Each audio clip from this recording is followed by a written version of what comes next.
All right, let's keep cataloging in a very quick way all the cards that I've stored in my gigantic scratch space for the 10 guilds of Ravnica from Return to Ravnica block. Again, these boxes are treasure troves. In some cases, I did a good job of putting all the cards that I could find for that guild. In others, I kind of did enough so that there are some guild cards in the box.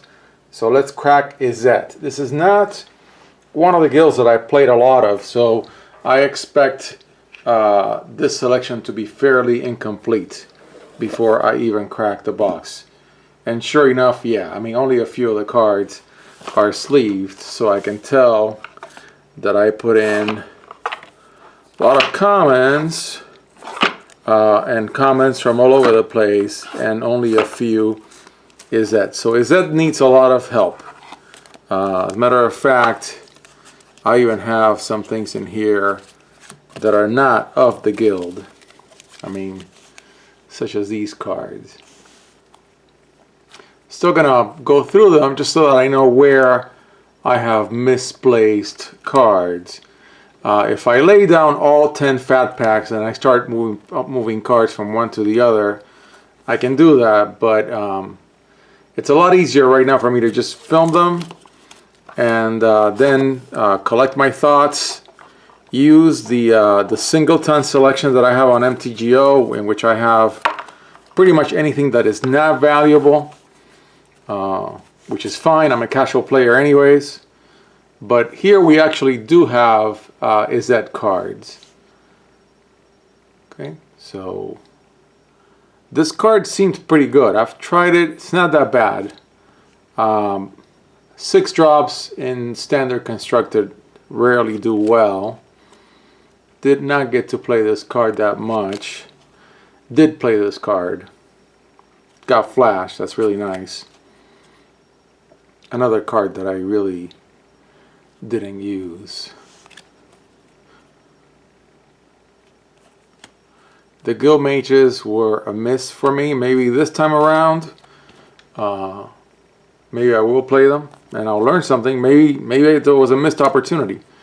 This card I did play. It was fantastic. You know, whenever you cast an instant or a sorcery, you ping your opponent for 2. That's a really good card right there. Okay, it does have the Izzet symbol. That's kind of a guide. I played this card a lot. Not necessarily in blue-red decks, but definitely I played it. This card is just here because it's here. Again, I'm just cataloging some of these just so I can go back through the videos and get ideas for what I'm going to be doing. Beautiful artwork and a really nice card too. I did not fully appreciate this card, and that means that every now and then I lost against it. Charms are all good, all of them, every single one of them. And the fuse cards, except for the Grixis one, I don't remember making much of an effect. This turned out to be a really good go-to wall that I kept on playing after, years later.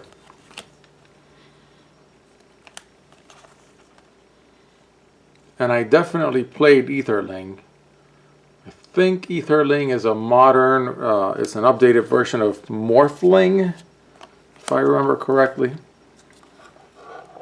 Again, this box did not get the attention that I gave other guilds that I played a lot more of. So this is going to be one of the shorter videos. More Aetherling.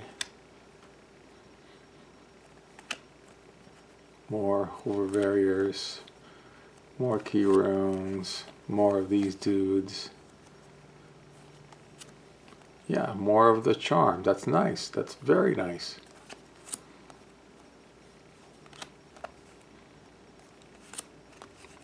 More weirds.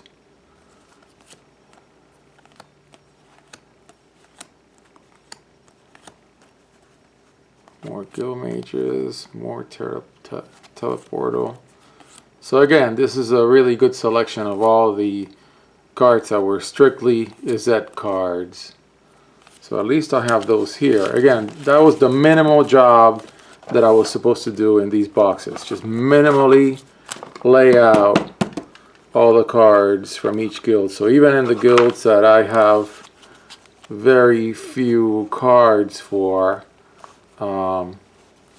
I did save a reasonably good selection. Now, of course, I never got around to complementing, which is what I did in some other guilds, of going out and finding from other blocks and sets that I have collected to find cards to put in the guild. And this is why. Now, this is a really nice card. Again, when I do a review of all these videos, and I'll start slowly shifting cards from one box to another where they really belong. It's going to take a while, which is fun. This is the fun of deck building. You start with, hey, what are the cards that I have? And then slowly get down to your selections that become the cube.